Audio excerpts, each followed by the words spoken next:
Hey, my name's Charles, and I want to do a video following up on the review that I did of the VOGURTIME VT-10 mini piano.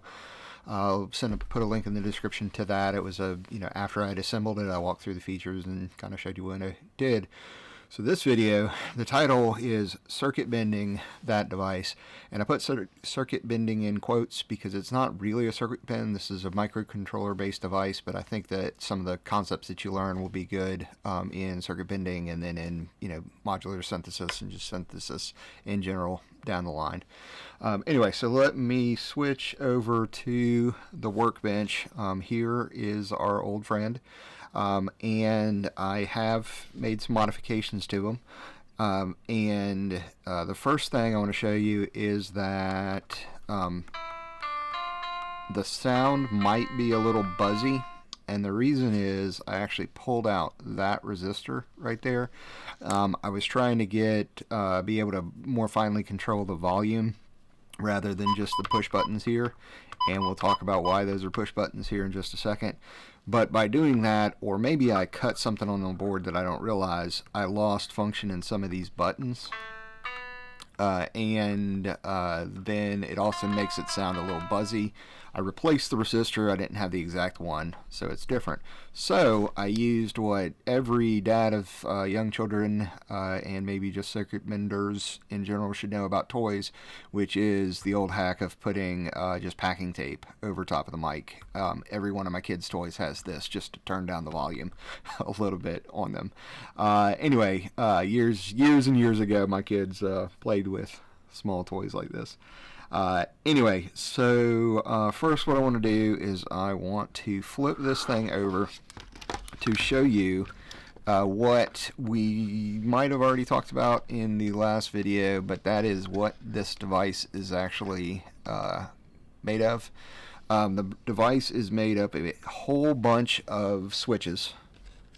All of these are switches, little push buttons, and then there's two integrated circuits or microcontrollers on this, and the dreaded black blob that you'll hear about in circuit bending, what that really means is that there is something like this on the board that has been covered up with a blob of epoxy or something, and that means that you can't get to the device to see what it is, or get to the pins to reverse engineer, sort of explore at the IC itself. But really you can think of this as a breakout board for this IC. We're going to go into it in a little bit detail. It's not exactly a breakout board because this microcontroller does have software flashed onto it to make this device do what it does. There's a possibility that you could read what is on this device and change the code, and we'll go into that here in a little bit. But there's also a probability that they've burned one of the little connections or whatever in such a way that now it's no longer readable. It's in this case for this device it's write only, but by readable I mean you can't get to the code that's been installed, the firmware that's been installed onto this device. But I'll show you here on the diagram, on the schematic rather, in a second. But what I want to do is show you that between the schematic and just messing around with it, I was able to figure out that if you connect that pin and these pins, and I press down on the switch, that pin,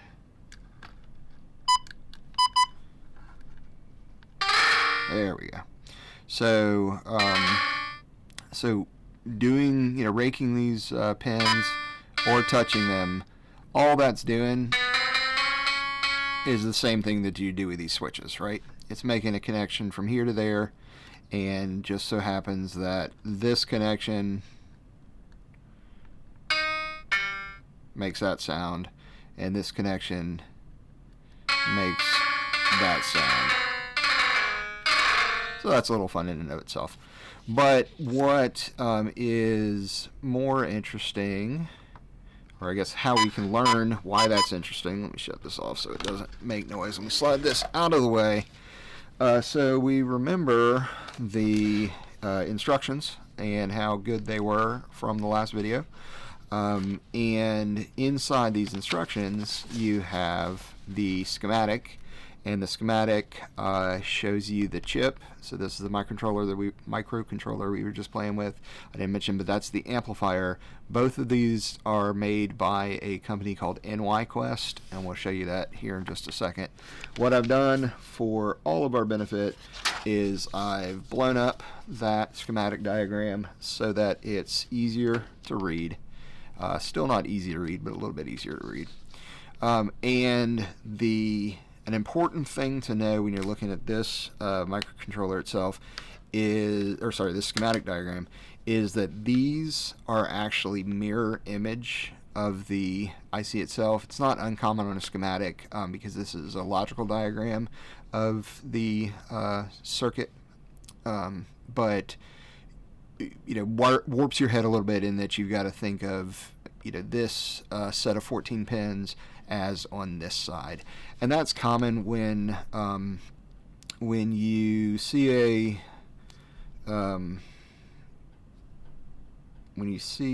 integrated circuit. It'll usually have a dot.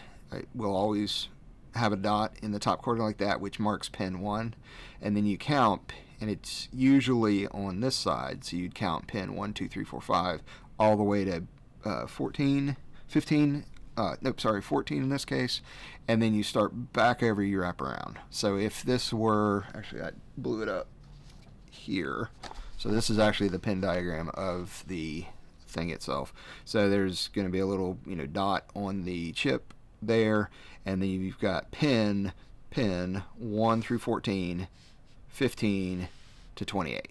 So this is a 14 pin device, integrated circuit. And what else is there to tell you about this right now? We'll come back to this in a second. So what this schematic is showing us is that this thing is made up of a whole bunch of switches. That's a schematic diagram symbol for a switch. So that switch is the tempo. These switches up in here, C3, A3, B3, D3. Anyway, point is, those are the notes on the musical keyboard, and then different functions and everything spread all around. So how do these things work? So like I said, this is a switch, and it gets really confusing on how what this diagram is trying to show you, but bottom line is the switch has two sides, right? And when you make that connection, it connects those 2 points, and then that goes back to the microcontroller. So every switch connects in 2 places. It connects more or less on this side, on one side of the leg, and then on this side of the other side of the leg. So each of these buttons is really a matrix switch to connect one pin from here to there. So when you press the, and I'm going to do a horrible job doing this, but let's just take the D3. When you press the D3, it does that, and it does that, and it connects. So we were messing with pins on the other side of it, but basically all you're doing when you hit D3 is connecting those 2 pins. And the firmware on the microcontroller has been written so if you see high or positive value or a connection on this switch and this switch, play a D3 note. So then of course there's just everything is connected that way, right? So volume is a good example of something. Usually you would think about volume in you can turn a little knob. This is what's called a potentiometer, and you can, often with volume we're used to being able to turn the knob, to turn up the volume or turn down the volume. Here you've got to push buttons, push, push, push up, push, push, push down. And the reason for that is there's no like analog change that you can use to make those connections. So it relies on you hitting these buttons in the same way that you interact with the chip for everything else. We'll look at that some more here in a second. So is that all I want to say about this for now? Let's go with yes. We might come back to it. Let's also look at the pinout diagram. So again, that black blob would prevent you from seeing anything, but in this case we actually have the full schematic diagram. We already saw this. So the schematic diagram is how the maker of this little mini piano used this chip, right? You can program this chip to do anything that you want, or lots of different things. And this chip is the NY7P series, and it tells you that it is a 8-channel speech and MIDI chip. This is what this chip is designed to do, and then you can use it in different ways. So this data sheet shows the first part is in, I think that's Chinese, flipping on to English. So it gives you a description of the chip, notes about the capabilities of the chip and how you would use it. And then these two tables, or the series of tables, shows you the various formats that this chip can be in. So some of them have more pins than others, some of them have different capabilities, different amounts of ROM, random access memory, or RAM is random access memory. Anyway, the amount of storage that you have on the device, so the ROM. And then multiple different types of audio output that you can use, and then the capabilities of those. So ours was the 21A, so that's this, and then there's different packages of it, so it might have more pins or fewer pins. It might be a breakout board type thing for a discovery board as you're developing, or obviously the chip that we saw. So that is all that, and then we get into just quickly flipping through this. So here is 2 different types of audio output that it can do. So pulse width modulation, direct drive, digital DAC, digital audio conversion output, and what that looks like, again, lined up with the pins that we saw earlier. So I'm not going to go through all of this, but know that data sheets are maybe overwhelming at first, but if you flip through here enough and study it enough, you'll get used to them. Don't try to learn everything on it. I never do. I just kind of go hunting for the things that I need, and then I'll stumble against something and hunt for that as well. So moving this out of the way, I'm going to go back to the piano itself to show you what I've done. First of all, on the back, I've made a couple of quick and easy connections, such as I've connected the speaker. I've got separate wires leading out from that. I've also connected the power. Also, wires coming out from that. You can also, so you could use these to hook up, say, an audio jack, like for your headphones. The problem is that the way that this is set up, it would play both through the speaker and through the headphones at the same time. You have what's called a switching audio jack, which basically means when you push the jack into the socket, it disconnects the speaker. Excuse me. So you would basically just add that here, and then you'd kind of loop through it so that it completed the circuit until the socket was, or the jack was plugged into the socket. It would disconnect the speaker until you remove the jack as well. Power this in different ways. Going back to that data sheet, this actually can run on different voltages than these three AA's provide. So you could, probably hook this up to USB. Actually, I know that it would handle, I think it was 5.5 volts. So you could hook this up to USB, power it in different ways. The other things that I've changed down here is I pulled out the tempo and one of the note buttons. So I was interested in being able to change the tempo in an easier way than that volume up, volume down, or really I just wanted to demonstrate this. So I did that, and one thing to note is that the switches weren't wired identically. I had to do some testing to figure that out, but these 4 contact points, 1, 2, 3, 4, is a single switch. So here's the first switch, makes it more obvious. 1, 2, 3, 4 points makes that switch. So 1, 2, 3, 4 points made that switch. So on this one, the yellow cable that I've got, yellow wire coming out, it was these 2 contact points. And on this one, it was the opposite corners.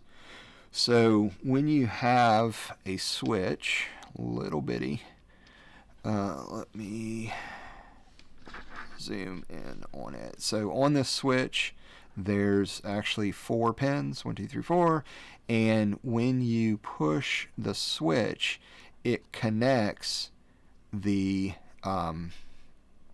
shoot, I'm not going to say it now, but just because I can't remember it's off the top of my head. Well, I guess it would have to connect these 2 pins and those 2 to make that happen. These 2 different connection types. So these 2 are tempo, like I said, and this one is one of the switches for the notes. Again, this one had that sort of diagonal pattern, and all that means is that these 2 points were the 2 that they used in the PCB to do the internal wiring of this PCB and ran it all the way back. I doubt we're going to be able to get to this. No, we can. Okay, look at that. Hopefully this is coming through for you. So you can see, all these little traffic lanes are the internal circuitry on the PCB coming away from all these points. So if you were to look at it carefully, these 2 points connect with that switch, those 2 don't. I talked about flux being the bane of my existence sometimes. That's a bunch of flux on the board. You can clean that off. So yes, let me zoom back out and we'll flip this thing over, mess around with it a little bit. So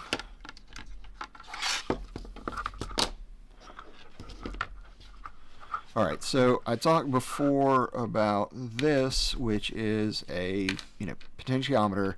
Again, it's it's 4 analog, so it is going to have a connection here and here, so to one of the ends and to the middle, and it's what's called the wiper inside. As you turn this, it's simply giving more and more path around a little ring here.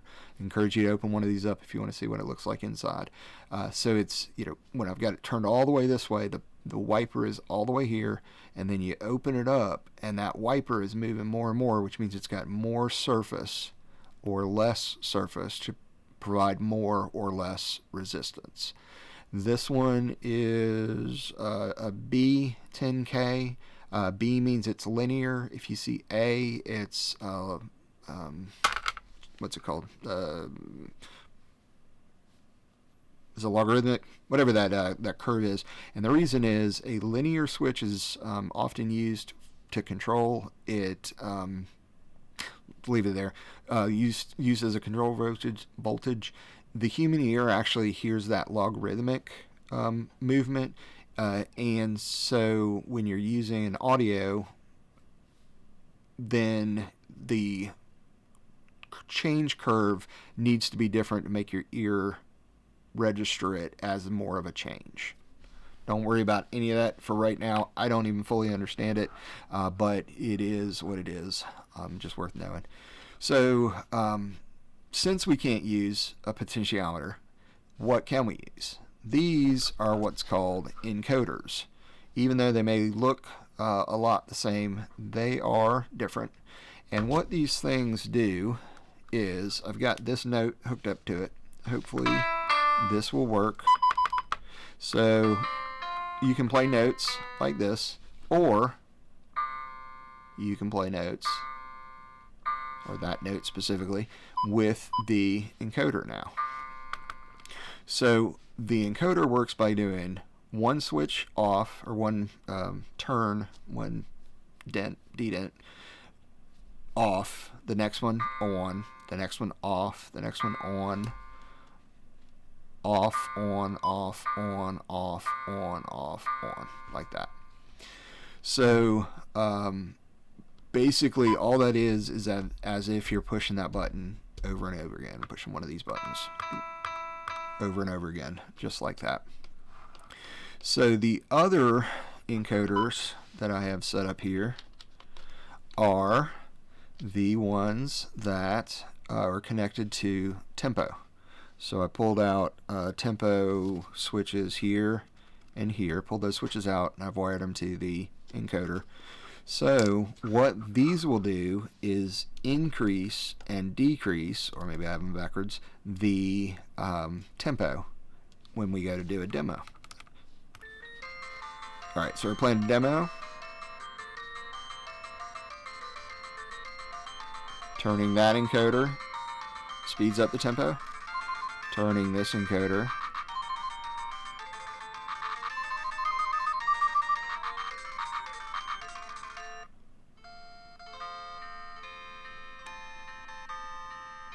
and remember, I can't like turn up and turn down the tempo with these because each of them does a different function.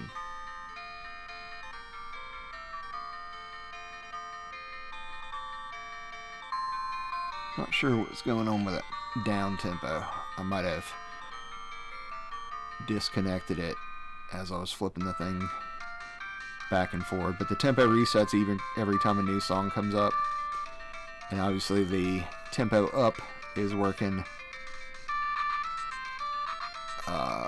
Yeah, but my guess is that I pulled a something loose as I was doing it.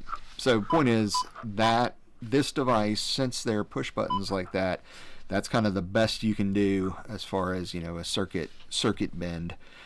So there we are, and do want to show you just a little bit more about this device. So again, that that black blob, it's a big deal because since we don't have the black blob, we're able to get a lot of information about the chip, and then obviously this came with a schematic and all kinds of information. So beyond just the data sheet, I want to switch over to my computer, which hopefully will wake back up. Went to sleep. So switching over to the computer, I am here on the NYQuest website, and I've pulled up their product page, and the product here is the chip itself, or the IC. So some of these have different functionality. This company is neat. Their product line is focused on consumer devices, so things like this piano and other things that make fun music, usually toys and that sort of thing. The NY7 down here is the chip that we have, that we're looking at, and each of these chips is used to make different types of toys. You wouldn't want to pay more and have more functionality like we have for this complex piano if all you're trying to do is turn on some lights, some LEDs. So how do you tell what these different devices can do? Well, they have a YouTube page, which is awesome, except that in their videos they're not always consistent about telling you which chip it is that they're using which microcontroller. But I had hoped that even if it was in Chinese, we would be able to hear more about the chips and how they're used. This is really, I took the time to pull out some of my favorites. I actually have that toy, so we might mess with it at some point. But I pulled out some of my favorites. I've pulled it in it's called the NYQUEST playlist on this channel, if you want to go check them out. But what I found was you actually can get access to a whole lot more information than I would expect by logging in to their website. And the way that you do that, they actually have a public login available. So the account name here and here, and a CAPTCHA. So basically they don't want the the internet search engines and that kind of thing to be able to scrape all of their content, so they put it behind a login, but then they're allowing you access.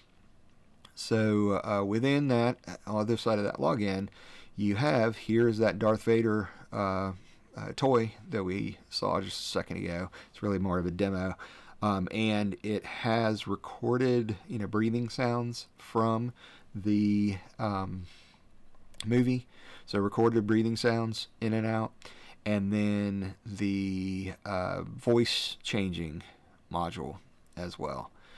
So then on this, and the other thing is that this uses the NX1 series, and over here on the NY7, the one that we have used, here are some devices that they made with that. So let's see what else I pulled up. Oh yeah, so this is interesting. So again, behind that login, here are all of the different chip series that they have, and more than just the data sheet. These are just older versions of the data sheet. Oh no, these are the different series. So this is NY7A, B, C, and P. And I think we're using the A, if I remember correctly. So this data sheet should be the same one that we were just looking at on physical paper.